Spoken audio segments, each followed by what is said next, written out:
Attention, attention, la pandémie de Covid-19 n'est pas encore terminée. Le virus circule toujours. Des morts et des cas graves sont régulièrement enregistrés. Que faire pour ne pas contracter le virus? Il faut respecter les gestes barrières, c'est-à-dire porter systématiquement le masque en tout lieu public et dans toutes les situations à risque. Éviter les regroupements. Observer la distance de sécurité d'1 mètre au moins entre individus. Se laver fréquemment les mains à l'eau et au savon ou les désinfecter avec du gel hydroalcoolique. Nettoyer régulièrement les surfaces ou objets avec lesquels les mains peuvent être en contact, à savoir table, téléphone portable, poignée de porte, volant ou guidon lorsqu'on n'est pas seul à conduire les véhicules ou que les objets sont manipulés par plusieurs utilisateurs. Pour tout savoir sur l'épidémie du coronavirus au Bénin, rendez-vous sur le site web www.gouv.bj/coronavirus. Ceci est un message du gouvernement de la République du Bénin. Bonsoir et bienvenue au journal des régions. Œuvre humanitaire de l'association Alpha Taka avec Al-Mahdiya du Koweït en collaboration avec la mairie de Djougou. Elles ont distribué ce mercredi des paniers alimentaires aux musulmans en jeûne de la commune de Djougou. Occasion de prière pour la prospérité du pays. Suivant le reportage avec Ernest Tetegou et Ablaï Mouni Yakoubou. Les bénéficiaires de cette œuvre de l'association Alpha Taka sont identifiés à partir de la base de données du projet Assurance pour le renforcement du capital humain Arche du gouvernement du Bénin. Pour profiter de ce mois béni, l'association Alpha Taka, en collaboration avec la mairie de Djougou, s'est orientée vers les démunis avec des vivres. Parmi eux, nous pouvons énumérer quelques identifiés par le projet Arche. Que la paix et la grâce couvrent notre cher pays en ce mois béni de Ramadan. Après différents dons pour l'autonomisation des couturières démunies et l'emploi des jeunes, l'association Alpha Taka tourne son regard vers les pauvres pour un Ramadan heureux. Que nous ne soyons pas d'éternels assistés, mais que nous ayons des activités qui vont nous amener au cours de l'année à travailler et à nous offrir ça nous-mêmes pour le prochain Ramadan afin de laisser la place à d'autres qui n'auront pas eu cette chance. On va demander que Dieu bénisse l'association Alpha Taka, que Dieu bénisse le carême de tous les bénéficiaires et que ensemble nous prions pour notre commune, que nous prions pour notre pays et que Dieu exauce et que les choses aillent mieux pour tout le monde. Les bénéficiaires expriment leur gratitude à l'association Alpha Taka, à son partenaire koweïtien Al-Hidaya et au gouvernement du Bénin pour avoir facilité leur identification. Au dire de leur porte-parole, ces paniers alimentaires faciliteront la rupture du jeûne les soirs du mois de Ramadan. Le projet Suède fait le bilan de distribution, opération de distribution donc des kits des kits scolaires dans les différents établissements du Bénin. Un atelier a été ouvert ce mercredi à Grand Popo pour en faire une évaluation. Gilles Dansou. Après la première vague de distribution des kits scolaires, quelques couacs ont été enregistrés. Couacs corrigés dans leur grande majorité.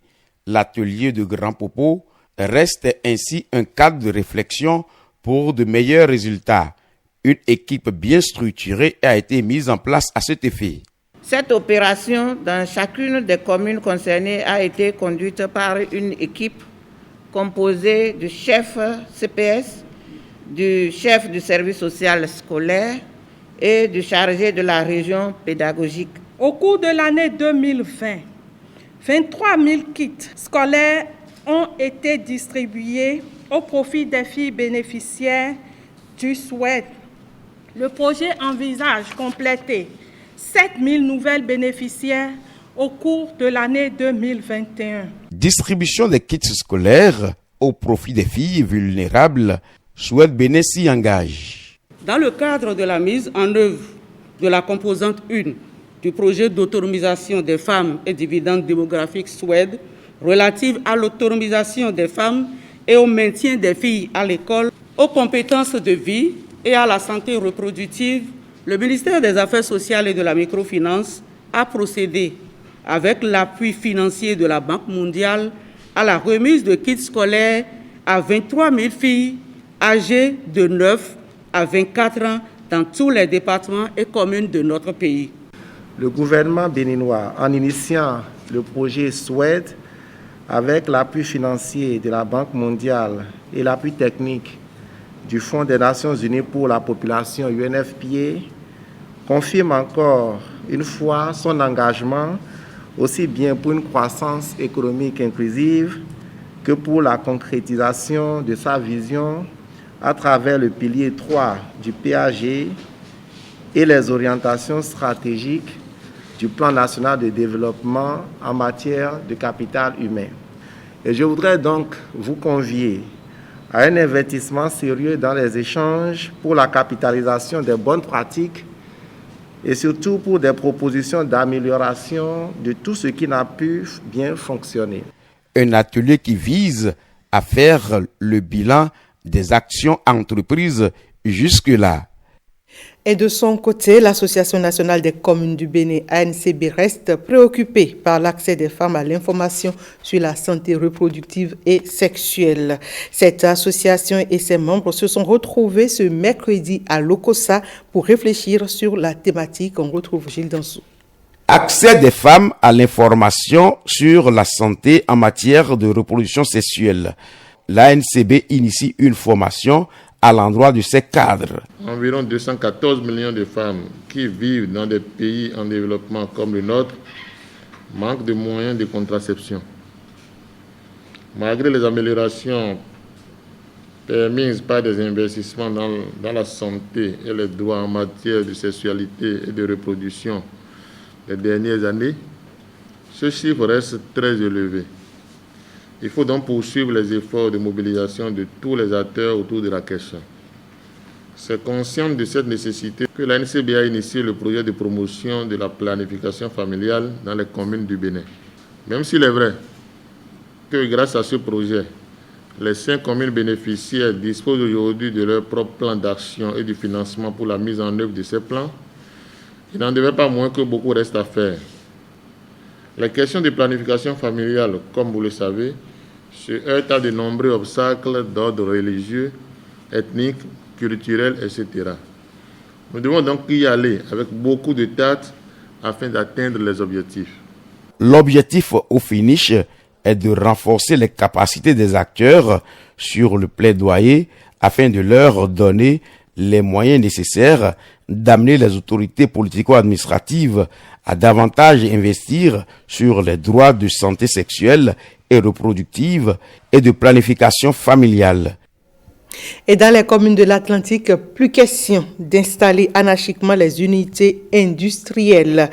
Le ministère, ou plutôt la direction départementale de l'industrie et du commerce, prend ses responsabilités et forme les élus locaux et communaux sur leur rôle dans l'implantation de ces entreprises. Rachidat Biomama et Daniel Ada ont suivi l'ouverture des travaux de ce séminaire de renforcement des capacités.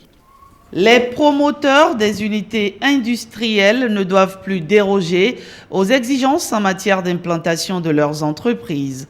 Obligation leur est désormais faite de respecter les règles qui régissent ce secteur d'activité. Impliqués dans le processus de délivrance d'autorisation, les élus locaux et communaux sont formés pour valablement jouer leur rôle de facilitateur. Nous avions constaté que lorsque nous allons sur le terrain pour faire nos exercices de contrôle des usagers, des unités de la zone, nous nous sommes rendus compte que lorsqu'ils viennent à l'audition, peu de ces unités-là détiennent les autorisations qu'il leur faut pour s'implanter. Nous nous sommes dit, pourquoi tout cela alors qu'il y a des institutions qui interviennent à divers niveaux pour leur autoriser l'implantation? Et nous disons que pour que nous remédions à cela, il va falloir que nous fassions une assise avec les élus communaux pour les sensibiliser sur leur rôle. Parce que apparemment, vous avez vu à travers la séance que la plupart d'eux ignorent leurs obligations, le rôle qu'ils doivent jouer. Ce renforcement de capacité permet donc d'y remédier. Il est en cela salvateur, admettent les autorités locales. Je trouve que cet atelier est formidable. Et si nous suivons pas à pas les directives qui nous seront données, ça ne peut être que très bien pour la commune de Ouidah. Ça va permettre à d'autres industries d'avoir l'envie de s'installer lorsqu'ils vont voir les opportunités, lorsqu'ils vont voir que les industries qui sont installées sont bel et bien installées et prospèrent. Donc c'est dans l'intérêt de tous. Par cette rencontre, la direction départementale de l'industrie et du commerce de l'Atlantique et du littoral sonne la fin de l'anarchie dans ce milieu. On ne s'implante pas où on veut, quand on veut et comme on veut. Les élus locaux désormais renforcés savent à quoi s'en tenir. Béninoises, Béninois, la Covid-19 tue lorsque les cas positifs ne sont pas diagnostiqués à temps. Pour éviter d'en être victime, le dépistage précoce est la solution. Il est indispensable d'aller en consultation dès l'apparition du moindre symptôme. Pour rappel, les signes courants qui font penser à la Covid-19 peuvent être la fièvre, la perte du goût ou de l'odorat, l'éternuement, l'écoulement nasal, la toux, l'irritation de la gorge, les difficultés respiratoires, etc. Dès l'apparition de l'un quelconque de ces signes ou de plusieurs à la fois, rendez-vous immédiatement dans l'un des centres de dépistage ouverts sur toute l'étendue du territoire national ou dans un centre de santé ou appelez le numéro vert 136. Pour tout savoir sur l'épidémie du coronavirus au Bénin, rendez-vous sur le site web www.gouv.bj/coronavirus. Ceci est un message du gouvernement de la République du Bénin. Et c'est tout pour ce 19h. Merci à chacun et à tous de nous avoir suivis.